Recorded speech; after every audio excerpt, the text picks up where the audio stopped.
संन्यासं कर्मणां कृष्ण पुनर्योगं च संशसि यच्छ्रेय एतयोरेकं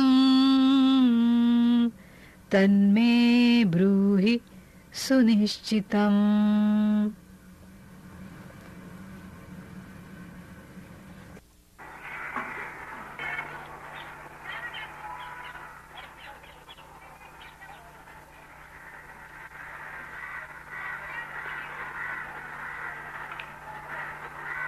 मनुष्य का मन निरंतर ही आज्ञा चाहता है। मनुष्य का मन कोई और तय कर दे ऐसी आकांक्षा से भरा होता है। निर्णय करना संताप है, निर्णय करने में चिंता है, स्वयं ही विचार करना तपश्चर्या है। मनुष्य का मन चाहता है निर्णय भी न करना पड़े, कुछ भी न करना पड़े, सत्य ऐसे उपलब्ध हो जाए बिना थोड़े से भी श्रम विचार तपश्चर्या के। अर्जुन कृष्ण से कहता है, आपने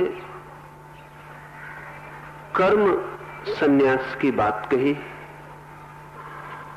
आपने निष्काम कर्म की बात कही, लेकिन मुझे तो ऐसा सुनिश्चित मार्ग बता दें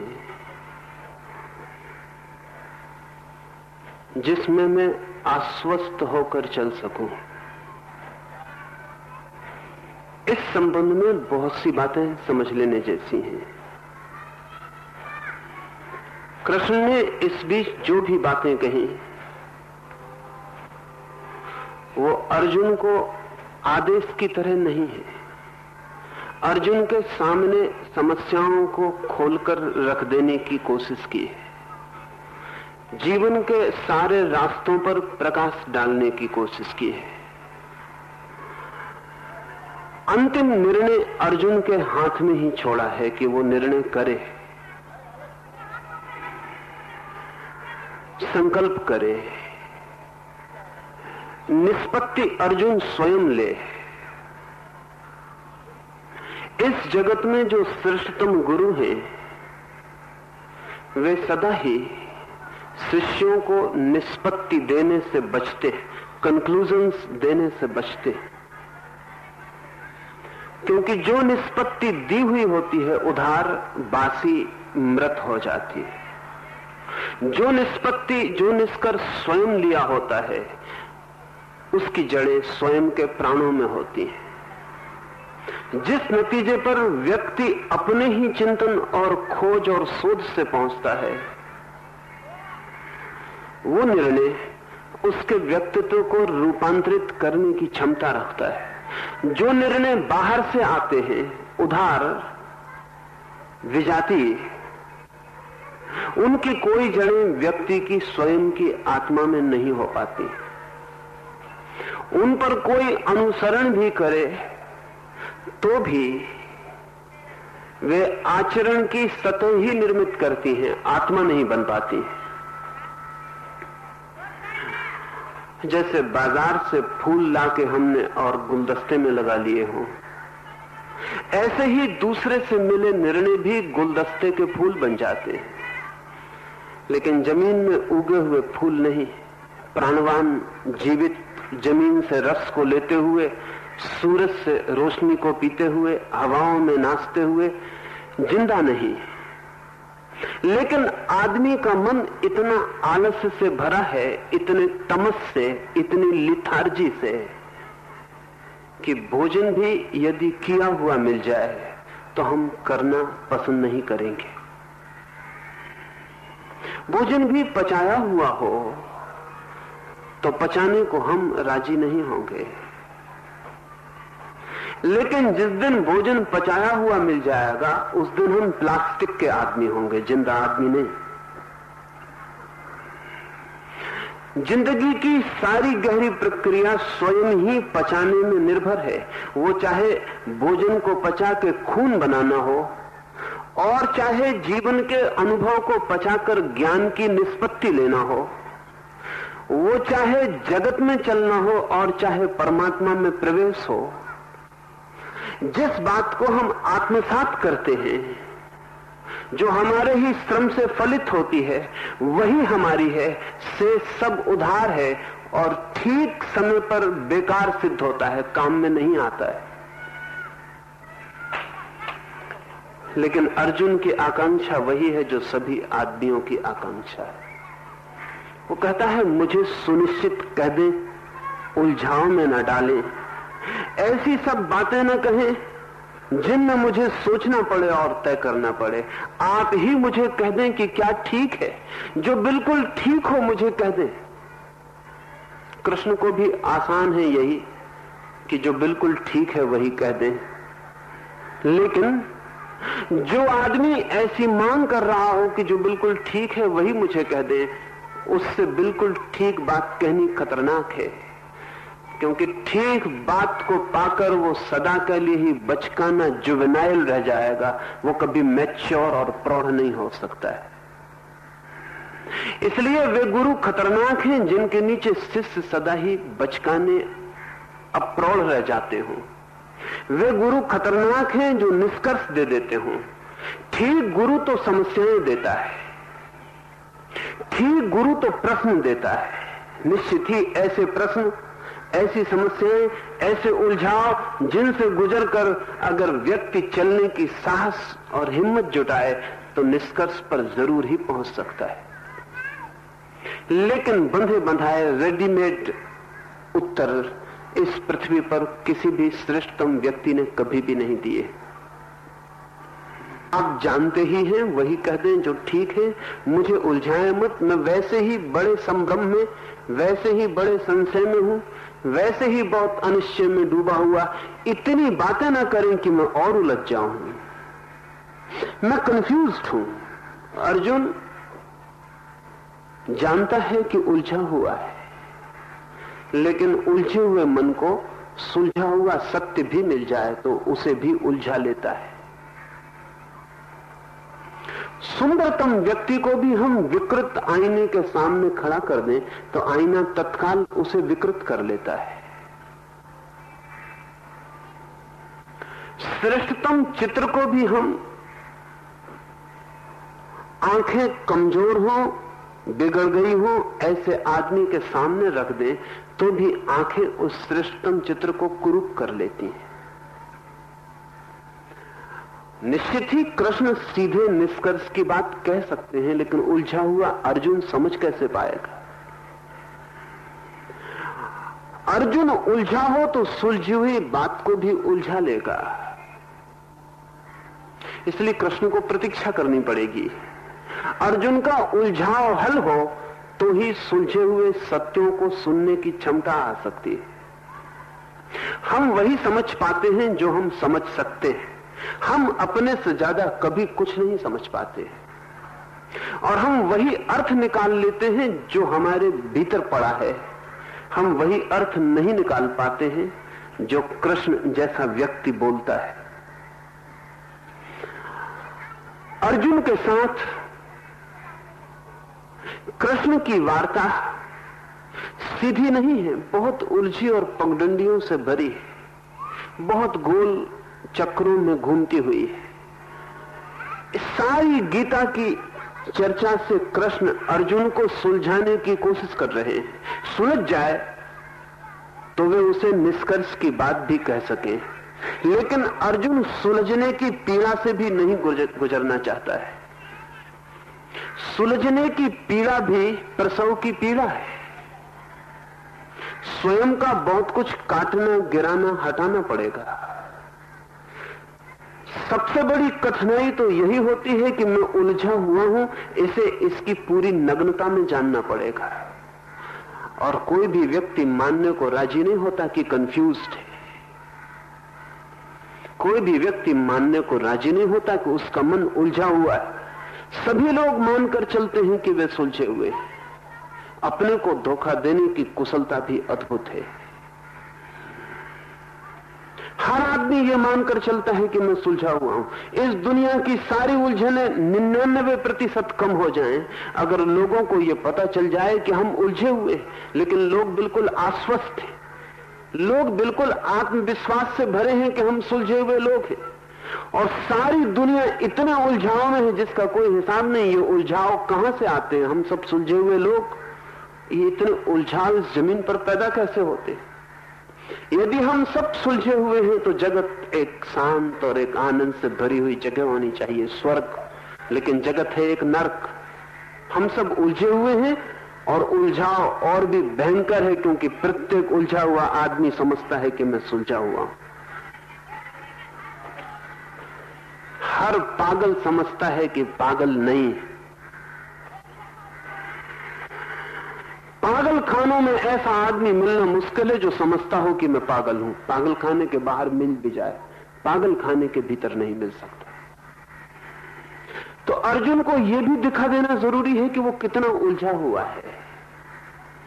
कृष्ण की अब तक की बातचीत से अर्जुन को एक बात तो कम से कम दिखाई पड़नी शुरू हो गई कि वो उलझा हुआ है।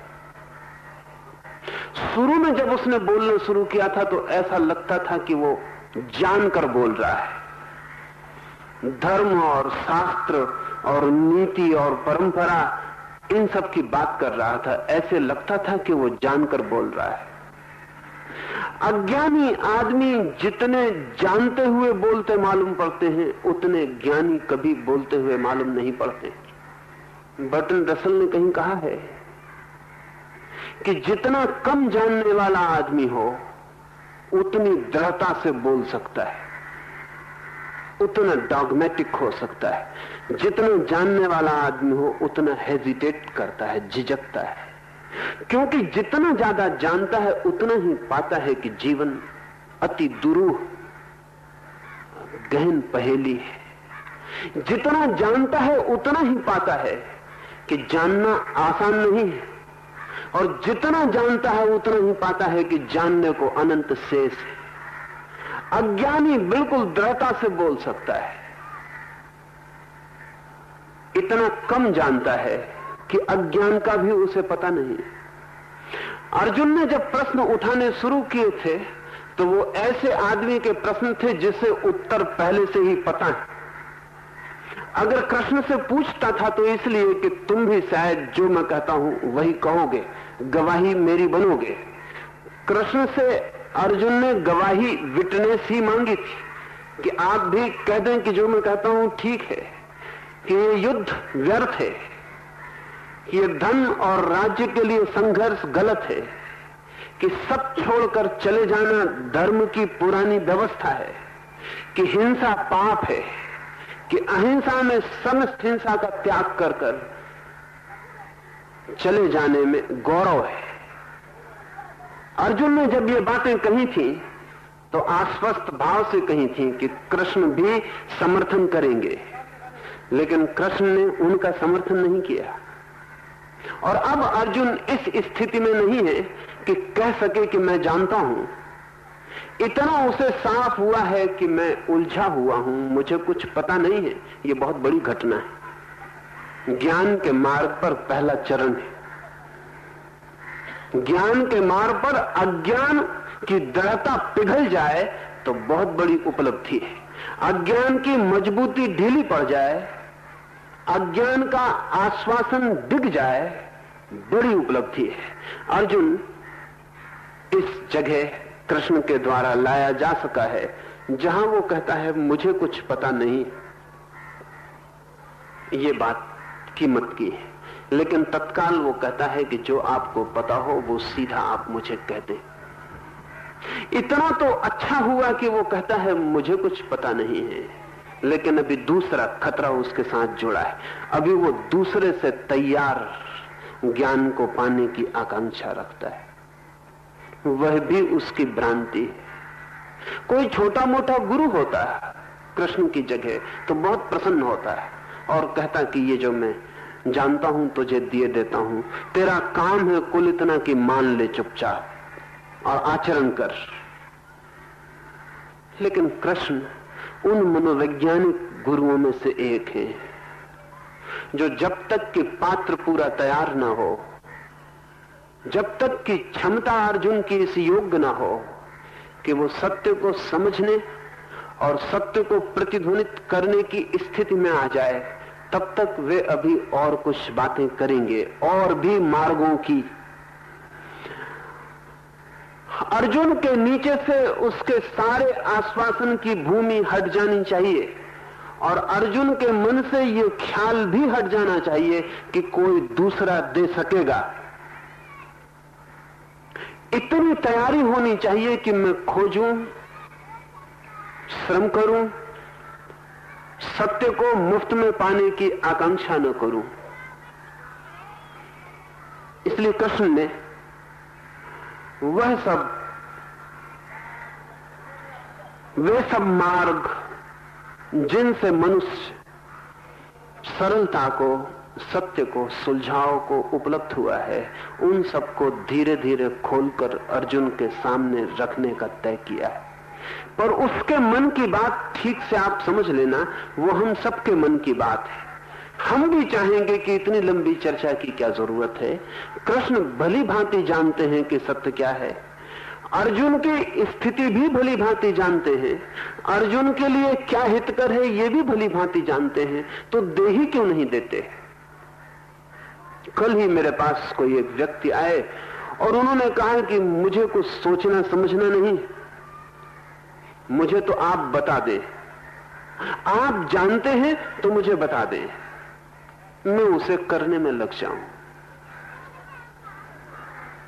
देखने में लगेगा कि बड़ी श्रद्धा की बात है, लेकिन जिस व्यक्ति को स्वयं श्रम करने की जरा भी श्रद्धा नहीं है, उसकी श्रद्धा बड़ी धोखे की है और झूठी।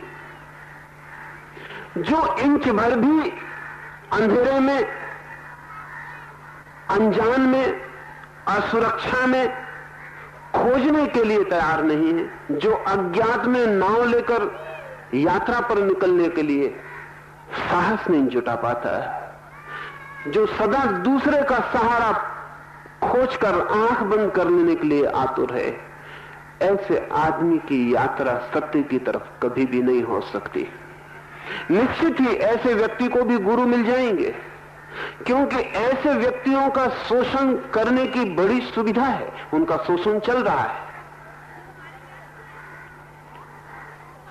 जो भी मांग की जाएगी उसको सप्लाई करने वाले लोग सदा ही उपलब्ध हो जाते हैं। अगर आप मांगेंगे अंधापन तो आपकी आंखें फोड़ने वाले लोग भी मिल जाएंगे। आप मांगेंगे बहरापन तो आप पर कृपा करके आपको बहरा कर देने वाले लोग भी मिल जाएंगे। आप चाहेंगे कि मैं तो किसी के हाथ पकड़ के चलूं और अपना कोई भी श्रम न लगाना पड़े, तो ऐसे लोग भी आपको मिल जाएंगे जो कहेंगे ये रहा हाथ, पकड़ो और चलो। लेकिन ध्यान रखना, जो भी ऐसा व्यक्ति आपको मिल जाएगा, वो व्यक्ति आपके ऊपर करुणा नहीं कर रहा है, क्योंकि करुणा सदा ही आपके पैर को सबल बनाती है, आपकी आंखों को मजबूत करती है, आपके बल को जगाती है। वो व्यक्ति आपका शोषण कर रहा है, और शोषण केवल वही कर सकता है जो नहीं जानता है। इसलिए अंधे अक्सर अंधों को नेतृत्व करने के लिए मिल जाते हैं। सच तो यह है कि अंधों के बड़े समाज में आंख वाले आदमी को नेतृत्व करना अति कठिन है। अंधों का समाज सजाती अंधे को ही अपने आगे कर लेने को सदा उत्सुक रहता है। कृष्ण वैसे गुरु नहीं है,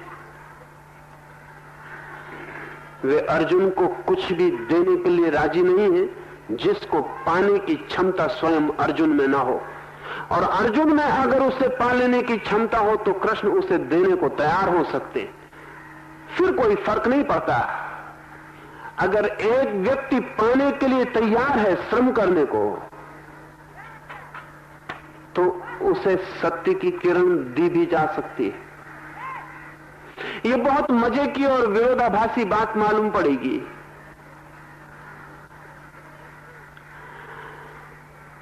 जिनकी क्षमता नहीं है उन्हें दिया नहीं जा सकेगा। यद्यपि जिनकी क्षमता नहीं है वे सदा भिखारी की तरह मांगते, और जिनकी क्षमता है उन्हें सदा दिया जा सकता है। यद्यपि जिनकी क्षमता है वे कभी भी भिखारियों की तरह मांगते नहीं। अब ये बड़ी उल्टी बात है। सत्य के द्वार पर जो भिखारी की तरह खड़ा होगा वो खाली हाथ वापस लौटेगा। सत्य के द्वार पर तो जो सम्राट की तरह खड़ा होता है उसे ही सत्य मिलता है। अभी भी कृष्ण भिखारी को पा रहे हैं अर्जुन में। इस वचन में भी अर्जुन ने अपने भिखारी होने की घोषणा की।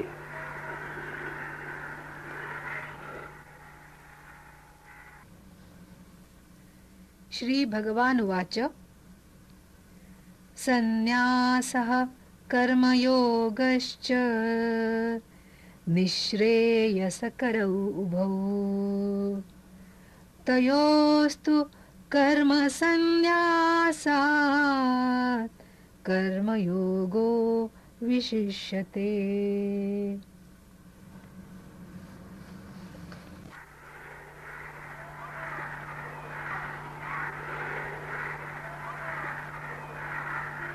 कृष्ण ने कहा कर्म संन्यास और निष्काम कर्म दोनों ही परम श्रेय को उपलब्ध कराने के मार्ग हैं। पहले इसे समझें। फिर दूसरी बात उन्होंने कही, लेकिन फिर भी सुगम होने से निष्काम कर्म साधक के लिए ज्यादा कल्याणकर है।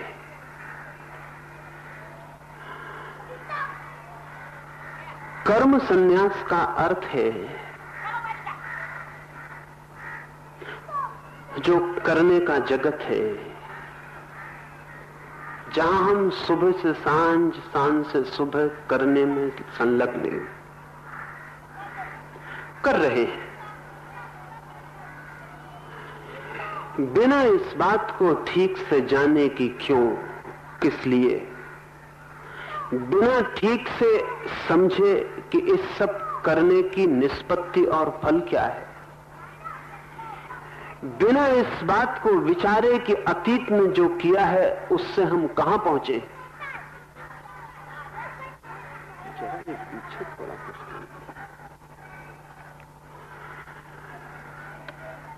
समस्त कर्मों का रूप पानी पर खींची गई रेखाओं जैसा है। खींचते हैं तब लगता है कि कुछ खींचा, खींचते हैं तब लगता है कि कुछ बना, लेकिन उंगली आगे भी नहीं बढ़ पाती कि रेखाएं मिट जाती हैं, विदा हो जाती हैं। जो भी हम कर रहे हैं वो अस्तित्व में पानी पर खींची गई रेखाओं से ज्यादा कुछ भी निर्मित नहीं कर पाता है। हमसे पहले भी अरबों लोग इस पृथ्वी पर रहे। जिस जगह आप बैठे हैं, एक एक आदमी जहां बैठा है वहां कम से कम एक एक आदमी की जगह में 10-10 आदमियों की कब्र बन चुकी है। वे सारे लोग ही विराट कर्म में लीन रहे हैं। उन सबके कर्मों का इकट्ठा जोड़ क्या है? यदि आज आदमी का समाज समाप्त हो जाए तो आकाश के तारों को कुछ भी खबर ना रहेगी कि कितना विराट कर्म चला है।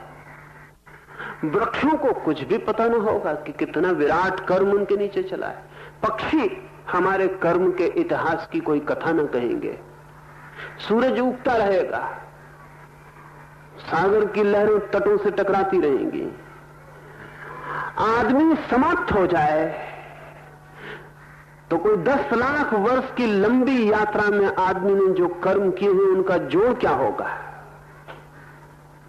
जैसे एक आदमी समाप्त होता है तो उसके कर्मों का सब जोड़ तिरोहित हो जाता है, ऐसे ही सारी मनुष्यता भी समाप्त हो जाए तो सब कर्मों का जोड़ तिरोहित हो जाएगा। उसकी कहीं रेखा भी छूट कर न रह जाएगी। कर्म संन्यास इस समझ का नाम है कि कर्म पानी पर खींची गई रेखाओं की भांति है। तो व्यर्थ क्यों खींचो, जो मिट ही जाता है उसे खींचो ही क्यों। जो टिकता ही नहीं उसे बनाने के पागलपन में क्यों पड़ो।